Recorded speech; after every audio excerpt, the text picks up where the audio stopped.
जय श्री राधे कृष्ण। दोस्तों, अपने मतलब के अलावा कौन किसको पूछता है। पेड़ जब सूख जाए तो परिंदे भी बसेरा नहीं करते। चाहे परिस्थितियां कितने भी विपरीत हों, वह स्थायी नहीं होती और समय के साथ बदलती रहती हैं। इसलिए दुख की घड़ी में हिम्मत नहीं हारनी चाहिए। श्री कृष्ण कभी किसी के साथ अन्याय नहीं करते। वे आपको वही देते हैं जिसके आप योग्य होते हैं। जब भी आपका साहस टूटे तो ये याद रखें कि चाहे कोई आपके साथ हो या ना हो, श्री कृष्ण हमेशा आपके साथ हैं। उन लोगों के सामने प्रसन्न रहिए जो आपको पसंद नहीं करते, क्योंकि आपकी खुशी उन्हें परेशान करेगी। श्री कृष्ण कहते हैं कि जो एक बार अपमान सहन करता है वह मनुष्य, जो दूसरी बार अपमान सहता है वह महात्मा है, लेकिन जो तीसरी बार भी अपमान सहता है वह मूर्खों में गिना जाता है। चमत्कार उन्हीं के साथ होते हैं जिनके मन में अटूट विश्वास होता है। एक बार की बात है, एक राजा था जिसे शिकार करने का शौक था। एक दिन वह अपने मंत्री और कुछ सैनिकों के साथ जंगल में शिकार करने गया। वह काफी दूर तक चले गए और उन्हें प्यास लग गई। जंगल में उन्हें एक कुआं मिला। एक सैनिक ने देखा कि वहाँ एक नेत्रहीन वृद्ध व्यक्ति पानी पिलाने की सेवा कर रहा है। सैनिक ने उस वृद्ध से पानी मांगा, लेकिन वृद्ध ने कहा, यहाँ से चले जाओ, मैं ऐसे लोगों को पानी नहीं पिलाता। यह सुनकर सैनिक तुरंत वहाँ से चला गया। सैनिक ने यह बात जाकर मंत्री को बताई। फिर मंत्री उस नेत्रहीन वृद्ध व्यक्ति के पास गया और बोला, हमें प्यास लगी है, कृपया एक लोटा पानी दे। यह सुनकर वृद्ध व्यक्ति ने फिर से पानी पिलाने से मना कर दिया। राजा की प्यास बढ़ती जा रही थी। जब राजा ने अपने मंत्री से पानी के बारे में पूछा, मंत्री ने कहा, वहाँ कुएं के पास एक नेत्रहीन वृद्ध व्यक्ति है जो पानी पिलाने से मना कर रहा है। इसे सुनकर राजा अपने सैनिकों को और मंत्री के साथ वहाँ गए। राजा ने वृद्ध व्यक्ति से कहा, बाबा जी, हमें बहुत प्यास लगी है और गला सूख रहा है, कि आप हमें थोड़ा पानी पिला सकते हैं। यह सुनकर वृद्ध व्यक्ति ने कहा, राजन आप बैठिए, मैं आपको पानी पिला दूंगा। और उसने सम्मान से राजा को पानी पिलाया। पानी पीने के बाद राजा ने पूछा, आपको कैसे पता चला कि मैं राजा हूँ और ये मेरे सैनिक और मंत्री हैं? वृद्ध व्यक्ति ने कहा, इंसान की पहचान के लिए आंखों की जरूरत नहीं है, उसकी वाणी ही उसकी असली पहचान है।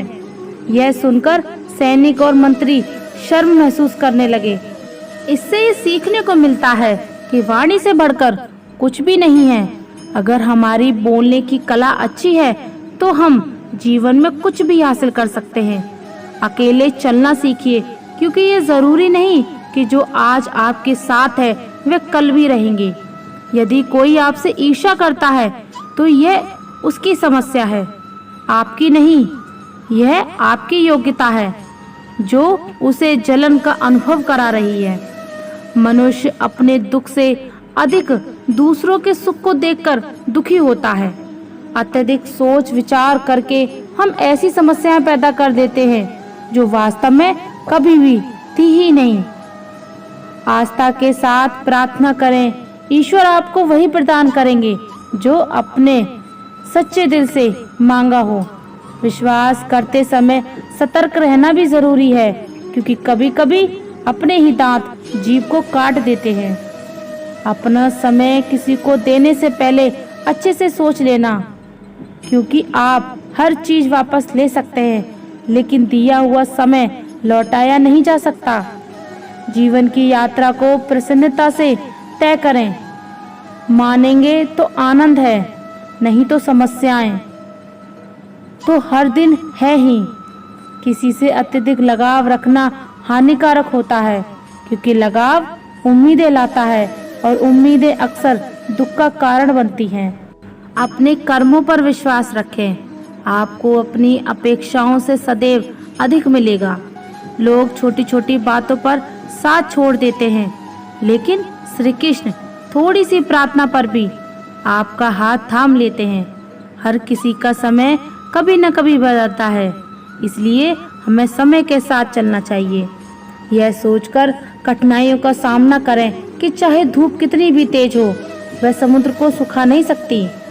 दुनिया आवश्यकता के नियम पर चलती है।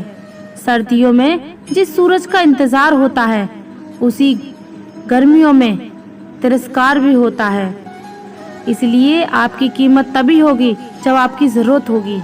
सलाह देने वाले हजारों मिलेंगे, लेकिन साथ देने के लिए सिर्फ भगवान ही आते हैं। एक दिन आपको समय से नहीं बल्कि स्वयं से शिकायत होगी कि सुंदर जिंदगी आपके सामने थी और आप दुनियादारी में उलझे रहे। अक्सर जो लोग शहद की तरह मीठे होते हैं, वही मधुमक्खी जैसा डंक मारते हैं। अहंकार की सबसे बुरी बात यह है कि यह आपको कभी महसूस नहीं होने देता कि आप गलत हैं। जिसे हम सबसे अधिक चाहते हैं, उसी के पास हमें रुलाने की सबसे ज्यादा ताकत होती है।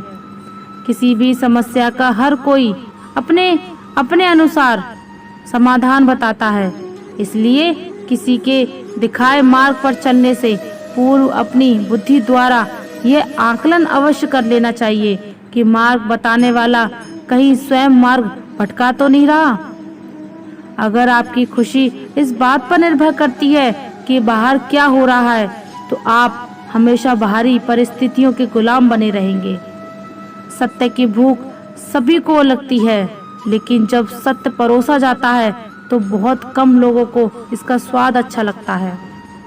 जिसे कह दिया जाए वह शब्द होते हैं, जिनकी अभिव्यक्ति ना हो पाए वह अनुभूति होती है। जिसे चाहकर भी ना कहा जाए वह मर्यादा होती है। कोई हमारा बुरा करना चाहता है तो ये उसके कर्म में लिखा जाएगा। हम क्यों किसी का बुरा सोचकर अपने कर्म बुरे करें। इस जीवन में कई घाव मिलेंगे, हमें घाव से ज्यादा उनके पीछे छुपी हुई सीख को याद रखना है। श्री कृष्ण कहते हैं, सरल व्यक्ति के साथ किया गया छल आपकी बर्बादी के सारे द्वार खोल देता है। समस्या यही है कि लोग सच्चे व्यक्ति को सहारा नहीं बल्कि उसका इस्तेमाल कैसे करना है यह सोचना शुरू कर देते हैं। जीवन में पीछे देखोगे तो अनुभव मिलेगा, आगे देखोगे तो आशा मिलेगी, दाएं बाएं देखोगे तो सत्य मिलेगा, लेकिन अपने भीतर देखोगे तो परमात्मा मिलेंगे और आत्मविश्वास मिलेगा। कोई भी आपको गलत समझे तो उसे प्रतिक्रिया शब्दों से नहीं, अपने उत्तम कर्मों से दीजिए, क्योंकि कर्म की ध्वनि शब्द से कई गुना अधिक प्रखर होती है। ईश्वर के लिए खर्च की गई कोई भी चीज बेकार नहीं जाती, चाहे वह समय हो या पैसा हो या फिर भक्ति।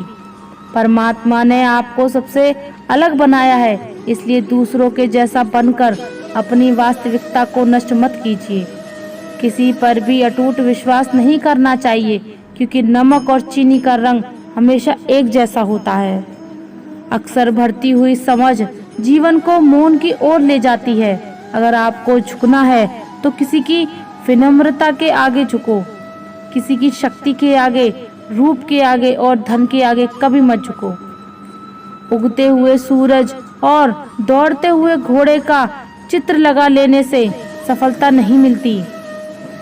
सफल होने के लिए सूर्य से पहले जागना और पूरे दिन घोड़े की तरह दौड़ना पड़ता है। अहंकारी व्यक्ति कभी क्षमा नहीं मांग सकता और कमजोर व्यक्ति कभी क्षमा कर नहीं सकता।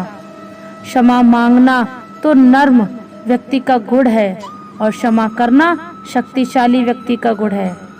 चिंता करना छोड़ दीजिए, क्योंकि अंत में सब ठीक हो ही जाता है, और अगर ठीक ना हो तो ये समझ लीजिए कि अभी अंत नहीं हुआ है। श्री कृष्ण कहते हैं, जो मन से शुद्ध और बैर भाव से मुक्त होता है, विपत्ति आने पर उसे किसी का साथ ना भी प्राप्त हो तो ईश्वर के साथ की शक्ति किसी न किसी रूप में उसके साथ अवश्य ही होती है। मन अंधा होता है और उसके पास अपना कोई ज्ञान नहीं होता। मन कुछ नहीं जानता और ना ही सही मार्गदर्शन जानता है। इसलिए अंधे मन की बातें मानकर जरूरी कामों को ना बंद कर दीजिए। हमेशा अपनी बुद्धि से काम लीजिए, मन से नहीं। जब आप बुद्धि के जरिए दूसरी कामों को करना शुरू कर देंगे तो धीरे धीरे आपका मन आपका मित्र बनता चला जाएगा। लेकिन अभी आपका मन आपका दुश्मन बना हुआ है, जो आपको दिन प्रतिदिन बर्बाद कर रहा है। ईमानदारी और निष्ठा का संबंध कार्य से नहीं होता, बल्कि उसके उद्देश्य से होता है। आप जो कर रहे हैं, क्या वह हर किसी की भलाई के लिए है या नहीं? आपके निजी स्वार्थ के लिए मौन रहना बहुत अच्छी बात है, लेकिन ऐसा मौन किस काम का जो आपके अस्तित्व को ही खत्म कर दे। मौन आपकी ताकत भी है और कमजोरी भी।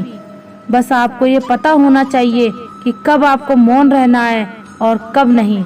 दुनिया की सबसे अच्छी किताब हम स्वयं हैं। स्वयं को समझ लीजिए और समस्याओं का समाधान हो जाएगा। जीवन विज्ञान की तरह है, आप जितने अधिक प्रयोग करेंगे उतने ही बेहतर मिलेंगे। हम सारी खुशियां कैमरे में कैद कर लेते हैं, लेकिन तस्वीरों के बाहर कोई हंसता हुआ नहीं दिखता। वास्तव में वही जीवन की चाल समझता है जो सफर में धूल को गुलाल समझता है। प्रिय दोस्तों, आशा करते हैं आपको हमारा ये वीडियो अच्छा लगा होगा, और अगर आप हमारे चैनल पर नए हैं तो चैनल को सब्सक्राइब कर लीजिए और कमेंट में जय श्री राधे कृष्णा जरूर लिख दीजिए। धन्यवाद। जय श्री राधे कृष्णा।